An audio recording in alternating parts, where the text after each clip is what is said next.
My primary goal for the coming New York seminar is to give you an initiation that will bail you out from your current situation, whether it is a financial situation, a relationship, or a health situation.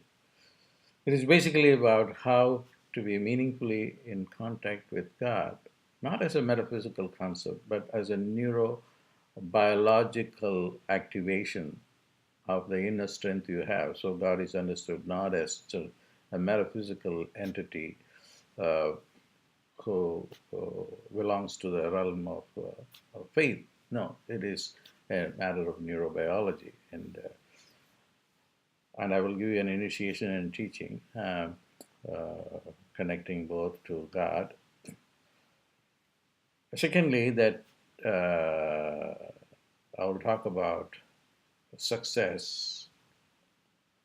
Many people fail, but failure is also success. If you analyze failure and come out with some understanding, that's okay. But then analysis often is going to give you more, you're going to lead you to get stuck in the intellect.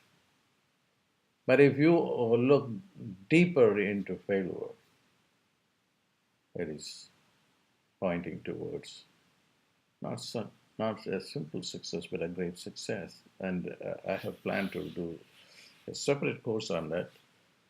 But watch this video. I have said I created a few months ago, and I will include this also in my New York program. Watch this video.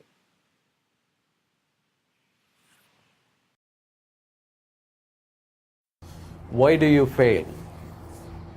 This is a very important question that everybody needs to understand.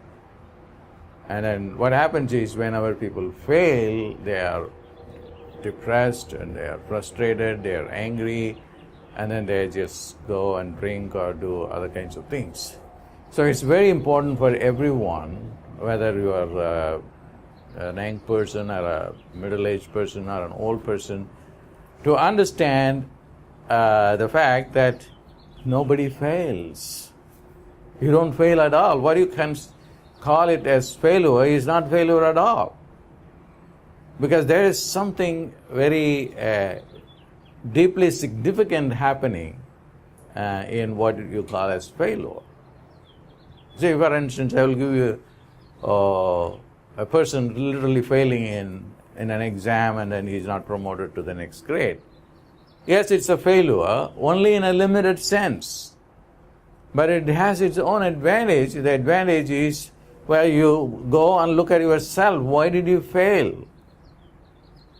You failed because you did not study well, you did not understand the problem well, and then you didn't organize your time well, and there are so many things that you can list and then improve upon it, and then maybe in the next time when you pass with higher grades. The same situation, the same analysis can be taken over to other areas as well. For instance, you don't get a job. Then when you don't get a job, then you begin to understand, go and analyze why I didn't get a job. Maybe I did not have the skill. I did not have the presentation skill. I did not dress properly.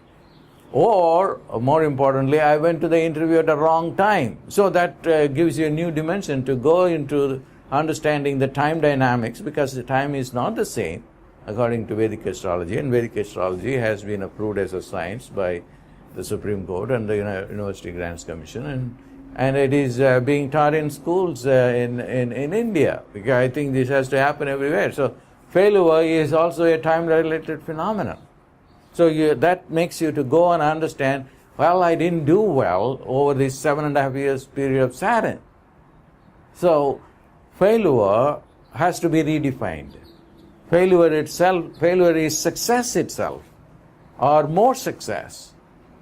And if you had not had that failure, then you are going to just be satisfied with whatever is that you will become complacent. So that's not good. To me, complacence is failure. And the real failure is something greater because it takes you out of your comfort zone of complacence and then make you to work better. So you have to look at what failure is.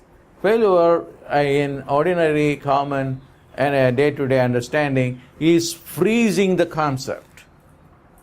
It's a frozen concept to a particular time frame, space related phenomenon. But in reality, if you look at the entire lifetime, then you will see failure is really something that is good that has happened, and it is going to drive you in a different direction or in the same direction with more energy, with more perception, more analysis, more understanding, so that you can succeed. And then the success that is going out of coming out of this failure is even going to be greater. For instance, George W. Bush, he failed when he ran for Congress. So is Bill Clinton. But then that these failures gave them the drive, hey, I may have failed as a congressman. I'm going to be the president of the United States. So somebody who is succeeding in getting elected as a congressman, and then he is able to retire as a congressman because he has served for the maximum term. So he's a senator. So the failure has to be interpreted in a different, in a different perspective. That failure is what you freeze the reality to that particular timeline. But then you can understand it beyond the time concept and then see that you can succeed. Failure is really a good thing that has happened to you. God bless.